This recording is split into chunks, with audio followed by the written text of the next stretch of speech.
The countdown is on. Canada and the U.S. have agreed to secure a new security and economic pact by July 16th, or at least try to.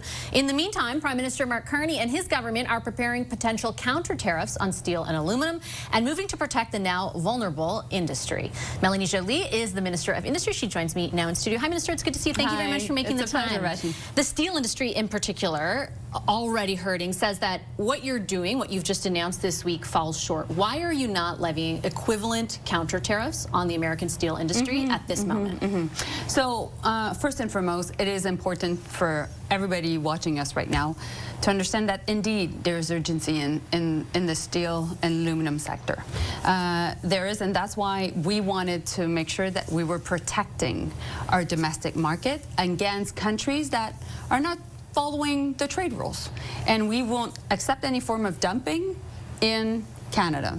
So that's why we came up with really important measures, and we're still in conversations with the industry to make sure that basically we get to a good place. And I understand that discussions have been very constructive, and I think we're getting actually to a really good solution. That's short term, but fundamentally we need to fight for every single job in the steel sector. We cannot think that we have a manufacturing sector that is alive and well without having steel and aluminum.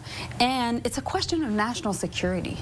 We need to make sure that we're sovereign, we're independent when it comes to steel and aluminum. So that's why the government is really in solution mode, and we're working, and this morning I was still talking to different steel CEOs to make sure that we're able to keep the steel plants working. They had really hoped, particularly in the steel industry, and I will delineate between steel and aluminum in this case because they're different, Absolutely. But also the steel industry is feeling things, as they describe it, in a more punctuated manner. They describe a situation that exists at the moment in the short term as being completely shut out of the U.S. market. And they think, based on the conversations they had with you and your colleagues, they had thought that some sort of more amplified response would be coming sooner. They are not happy that they have to wait another 30 days. Well, I wouldn't say they're not happy right now. I think that they literally said it falls short. Well, they said that short term we need to make sure that we close the market, and the question is how we make sure that we protect the market. And that's why I'm saying the discussions are quite constructive right now, because it's not the why, it's really the how we do it. Then the question is middle term. How do we bridge them to make sure that they can keep their employees, and we can make sure that Canadians working in the steel sector know that they will have a job not only for this summer but for the next years, and their kids can work at the plant as well. So we're working and negotiating right now with some plants, some companies, to offer liquidities. And longer term, what we need to do is we need to make sure that we have a domestic market. The Prime Minister indicated this week that the severity of your government's response will be predicated on whether or not, or the type of progress that is made with the United States. I know that you frequently, and your colleagues frequently, say that you don't want to negotiate in public, but I think there are industries waiting to hear, what does progress mean? And is there a world in which a level of tariffs is acceptable to your government? Well, you said already what I would say, which is basically we won't negotiate in public.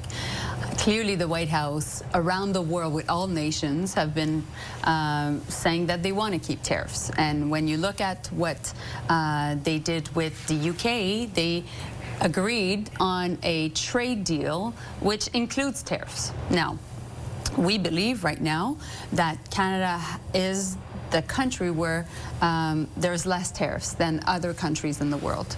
We think right now the industries the most affected by tariffs are actually steel, aluminum, and auto. So that's why we're really concentrating on that. Meanwhile, we're concentrating on securing our border, making sure also that we have a strong defense sector, and we table an important bill, securing our border. We also announced $9 billion that are linked to protecting our own sovereignty, but also making sure that we have a strong fortress North America. So these are all linked. It's an ongoing negotiation. There's a lot of chaos and a lot of unpredictability coming out of the White House.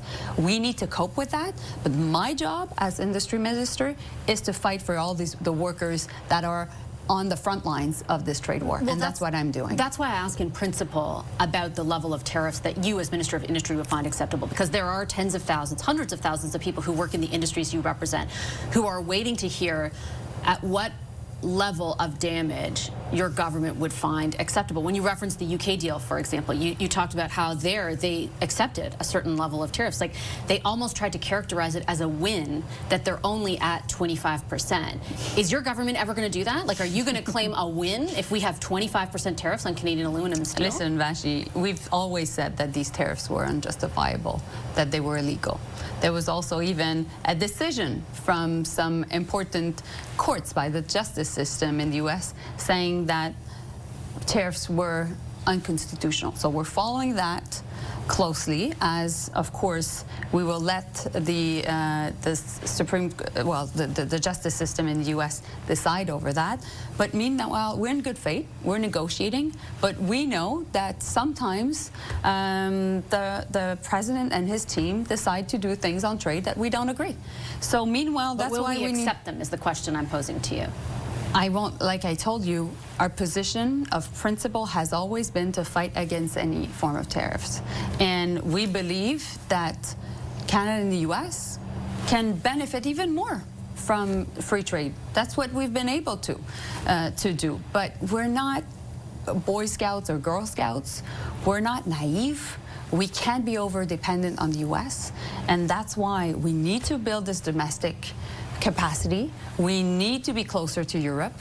We need to make sure that we use defense procurement in a way that we're supporting businesses here at home, that we can build an aerospace sector that will use our Canadian steel and aluminum, that we can build an auto sector that will use our Canadian steel and aluminum, that meanwhile we will protect jobs and protect our brave men and women. So this is happening all at the same time. It's a very complex issue, but I think people watching us must know that we'll continue to fight for every job and fight to get a good deal. Your opposition contends right now that the opposite is true, that essentially by putting off, for example, levying counter tariffs, by the Prime Minister's display thanking the President or complimenting him on his world leadership publicly at the G7, that is in fact elbows down, counter to the elbows up message you campaigned on. How do you reconcile those things? What is fascinating by when you look at the last parliamentary session, we've just finished on Friday, is that there was nearly no question by the opposition regarding our relationship with the U.S. The vast majority of the questions were not linked to it. Actually, when thinking of looking at how we can support the auto sector, they were not even referring to the trade war, much more on EV mandates, which we're working on. So what is fascinating by the opposition is when thinking of what they could have done themselves is I think they would have capitulated. I think that they would clearly have cozied up to the White House. But that's what your government is doing right now. The Prime Minister is literally thanking the President for his world leadership at a time when the President has abandoned the U.S.'s position as a world leader. No, I think that's not elbows up. I think that the Prime Minister was in charge of the G7. His job was to welcome the President. He was in a very difficult position. We all know that. All G7 leaders knew that. They were actually thanking Prime Minister Carney for doing the tough job that, not a lot of them wanted necessarily at this time, but it was our year. Canada is in charge of the G7, and therefore Prime Minister Carney was doing the diplomatic work that was required from Canada. Meanwhile, I think in the context of the G7, we're able to get to important good results. What I've seen, meanwhile, while the Prime Minister was in Kananaskis, I was in Paris at the Paris Air Show, where I saw that more than ever, countries want to do business with Canada. I will leave it on that note. I'm out of time. I appreciate your time as always. Have a great summer, Minister. Thank you. Thank you, Vashi. When we come back, the government has passed legislation to kickstart so-called nation-building projects. Now, Ottawa has to build consensus among provinces. Where does BC Premier David Eby stand? We'll ask him next.